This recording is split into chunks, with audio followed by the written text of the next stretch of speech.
ser preciso. Ni las palabras tienen sede si se destierra el asunto. Ni las palabras tienen asidero si se hace a un lado el asunto, la causa, el tema controvertido, el hecho controvertido. Ni el asunto tiene luz si desterramos las palabras. Forma y fondo. Eso es muy importante para resolver los asuntos jurídicos. Recurrir a un lenguaje correcto, puro, claro, para esgrimir los argumentos que yo a través ya de la invención descubrí y seleccioné, y a través de su distribución hábil a lo largo del discurso, logre mayor persuasión, ¿de acuerdo? Y después, esta unidad clave de materia y forma, de fondo y forma.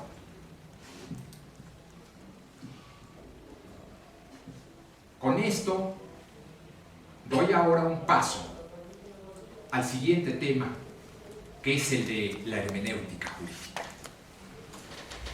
¿Qué relación, cómo se relaciona la hermenéutica con lo que estamos platicando? Tiene que ver con la interpretación de la ley. La hermenéutica es la ciencia, para algunos arte, para otros técnica de interpretar. El arte de la interpretación del derecho implica el de su comprensión que subyace en él. Interpretamos para comprender, porque el texto del derecho, la norma, la ley, la jurisprudencia, los hechos que circundan nuestro asunto son complejos. La ley de interpretación, la interpretación correcta de la ley,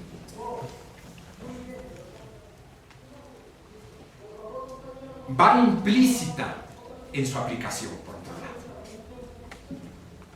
Interpretamos como abogados, como defensores, interpretamos como jueces que decimos el derecho, interpretamos como maestros que enseñamos o intentamos enseñar, que escribimos doctrina, o que escribes doctrina. ¿Para qué? No como una actividad diletante, por simple gusto, sino porque el derecho tiene que llevar a la concreción de la generalidad de la norma, del sistema normativo, al caso particular. Ahí está la dificultad y a la vez la necesidad de recurrir a la hermenéutica como el arte de interpretar, para aplicar. Interpretar para aplicar. ¿De acuerdo?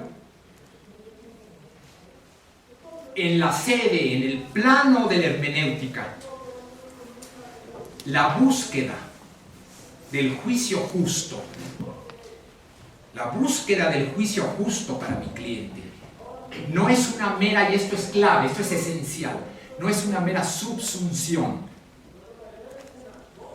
del caso concreto. Alguien priva de la vida a otro. En la norma general, descripción típica de homicidio, al que prive de la vida a otro, se le aplica XP. No es ese simple proceso de subsunción. Eso no es el derecho. Del caso particular, en la norma. Se aplica la subsunción, por ejemplo, en derecho penal, pero no es suficiente. Este es el postulado del derecho positivista, de la teoría positivista. Todo está resuelto en la ley. Y entonces es muy sencillo, a través del procedimiento de subsunción, del caso particular en la norma. Pero el derecho es muy complejo. Entonces, esa búsqueda del juicio justo no se da en la subsunción, no es la subsunción. Es una decisión propia, creadora, rectificadora del derecho, de la ley, porque la ley no puede prever todos los casos, es ambigua. La ley está hecha de signos, de palabras que habíamos dicho al principio, que es ambigua. La palabra es rebelde. El signo que nos indica el camino no es unívoco, se presta a diferentes señales. Acontece, dice Gadamer, uno de los grandes teóricos de la interpretación, de la hermenéutica, acontece en el lenguaje la interpretación humana del mundo. En el lenguaje, en la palabra, acontece la interpretación humana del mundo. Por eso la dificultad a la que se tiene que enfrentar el jurista, el juez, al interpretar. Y esta decisión propia, a la hora de aplicarse el derecho, como en todo juicio, es una etapa racional. Es una actividad racional, no arbitraria. Eso es muy importante. Yo aquí tenía pensado poner ejemplos de hermenéutica moderna, como la de Emilio Betti, un gran historiador, un gran procesalista italiano, que fue de los precursores de la hermenéutica moderna, del derecho. Pero creo que el tiempo se nos está agotando, y tal vez en la sesión de preguntas o respuestas podamos abordar algo de los temas palpitantes tratados por Emilio Betti. Él dice en términos sintéticos que la hermenéutica se sitúa en el medio del método jurídico y que el método jurídico está compuesto de 3 ingredientes fundamentales, entre los cuales se encuentra la interpretación como gozne, como clave del comprender del derecho, del dato representativo que está acuñado en la norma. Y antes dice que hay que observar, escrutar los hechos, las normas. No hay nada nuevo bajo el sol. Recuerden las enseñanzas de Cicerón en los preliminares de la invención, en su libro del oratorio, que al principio comentamos. Cuando habla de que no solo hay que abordar, acercarse al texto de manera, digamos, pasiva, sino que el texto hace esto es interesantísimo, y sería útil cuando ustedes en el futuro sean jueces. El texto, la norma jurídica, hace un llamado ¿a quién? A la inteligencia del intérprete. Hace un llamado a la inteligencia del intérprete. ¿Y qué es la interpretación? La respuesta. La respuesta que da el operario del derecho, el intérprete, a esa interpelación del texto. Esa es la hermenéutica, una de las bases de la hermenéutica. El diálogo que se da entre el texto y el intérprete. Es sumamente interesante. Es un sistema, es un proceso racional, el de interpretación, muy complejo. Y hay autores modernos, entre ellos Betti y comentadores de Betti, que dicen que en la actualidad hay mucha superficialidad en la manera en que los jueces interpretan, y fundándose en el positivismo jurídico, hacen una mera lectura poco profunda, poco científica en el sentido hermenéutico, de adentrarse en el texto. Y esta respuesta que da el intérprete al problema implícito en la norma y en los hechos está radicado o encuentra su razón de ser en la complejidad del entender en general. El derecho es algo muy complejo. Es una de tantas aventuras de la razón, diría, el derecho. Quiero finalizar por el tiempo con algunas ideas brevísimas de la teoría hermenéutica de Robert Alexy, al que recomiendo lean. Ustedes pueden buscar en internet Robert Alexy, principio de ponderación o de proporcionalidad en el control constitucional de los derechos fundamentales. Maestro y uno de los que han influido más, maestro alemán, y quienes han influido más notablemente en la jurisprudencia del Tribunal Constitucional alemán. Robert Alexy, actor contemporáneo, actor en el sentido jurídico, porque ha tenido el desempeño de un papel formidable en la estructuración de la defensa de los derechos constitucionales, de los derechos humanos, y él recurre al principio de proporcionalidad. Va brevísimamente, para ya no avanzar, como una mera muestra del talento, de la sagacidad de Robert Alexy. Él hace una distinción entre normas, reglas por un lado, y principios. Dice que las normas, al ser aplicadas, puede utilizarse el sistema de la subsunción, porque ahí no hay problema, no hay dificultad. Está la descripción típica de un delito, alguien obviamente priva de la vida a otro, pues no requerimos de mayor elaboración argumentativa, persuasiva. Pero en el caso de los principios, que define como exigencias de optimización, sí es un campo complejísimo, porque lo que define las posibilidades jurídicas de exigencias de optimización son derechos fundamentales encontrados. El Tribunal Constitucional, por ejemplo, la Corte en México se encuentra, por un lado, con el derecho a la vida, en esta acción de inconstitucionalidad que recientemente fue resuelta. El derecho a la vida del concebido no nacido. Recuerdan ustedes, en la prensa salió abundantemente la noticia. Y por otro lado, el derecho de la mujer a tener hijos, o a no tenerlos.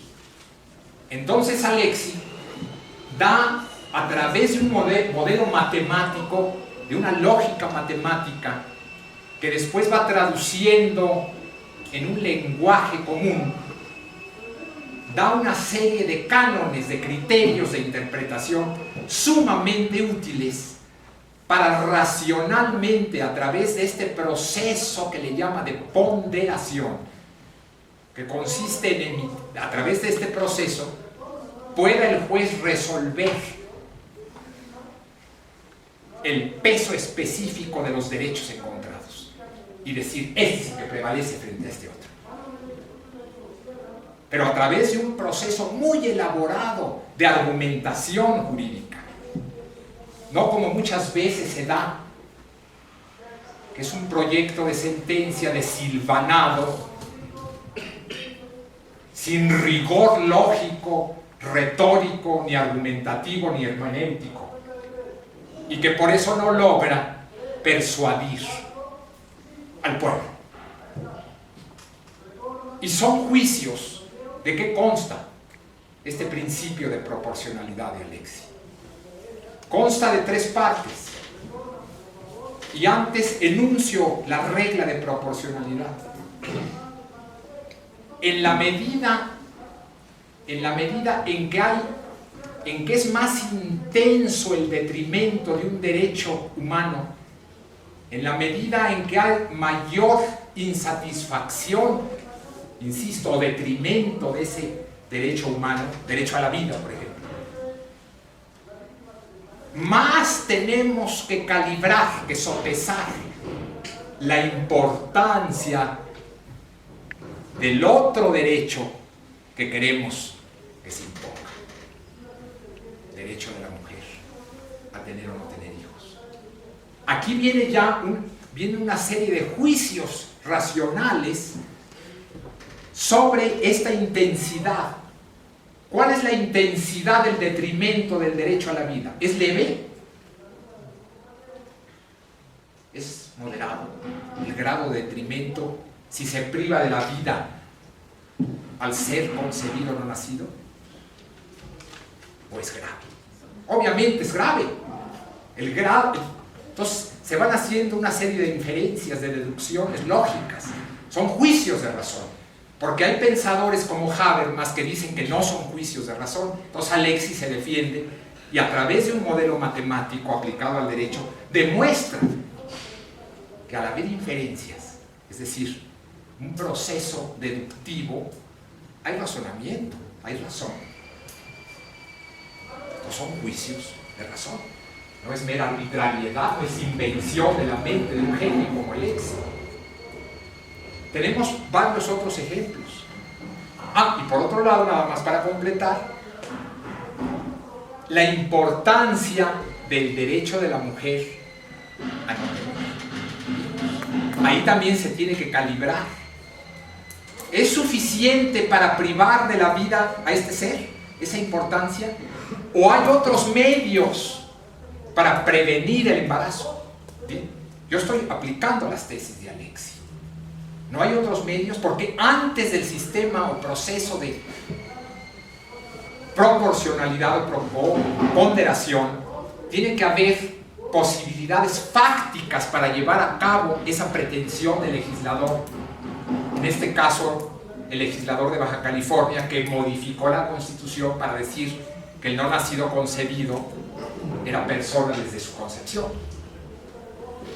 Pero antes se tiene, insisto, que acudir a principios, se le llama subprincipios de proporcionalidad, que están determinados por posibilidades fácticas, la necesidad o no, la adecuación o no del fin del legislador. Pero la clave es este principio ya en estricto sentido de ponderación, que está definido ya no por posibilidades fácticas de que haya otros medios, sino porque hay confrontados dos principios, dos derechos humanos fundamentales. Pongo finalmente otro ejemplo. En el Tribunal Constitucional alemán se impuso por él mismo el deber a las compañías de tabaco de advertir de los peligros para la salud del fumar. ¿Qué derechos están contrapuestos? Por un lado, el derecho a la salud. Es adecuado, es necesario el proteger a la población, exigiéndole a las compañías de tabaco que adviertan de los peligros de la salud. Pero por otro lado, ¿qué derecho constitucional, qué garantía, qué derecho humano, social tenemos, qué fin colectivo? Es el derecho a que las empresas, a que las personas ejerzan el oficio, la profesión, el trabajo que quieran. Y entonces Alexis dice, el advertir es una injerencia, el advertir de los peligros del fumar es una injerencia en el derecho de libre profesión, pero es una injerencia leve. Y por otro lado, la importancia de advertir pues es muy grande. Entonces se muestra favorable al deber impuesto a las compañías de advertir. Esa es la ponderación. En cambio, dice Alexis, si se prohibiera fumar, entonces sí habría que sopesar con más cuidado la decisión. Bueno, quiero agradecerles la atención prestada a esta larga plática.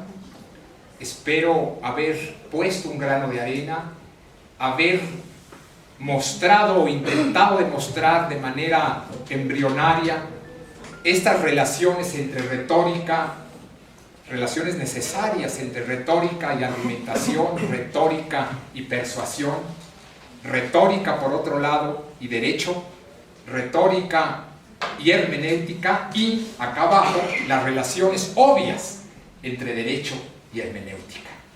En este intento retomo la idea de Aristóteles de que cuando la palabra, cuando la argumentación, cuando la persuasión están en medio de las personas, estamos luchando, estamos trabajando porque se instaure la paz en nuestras ciudades. Muchas gracias.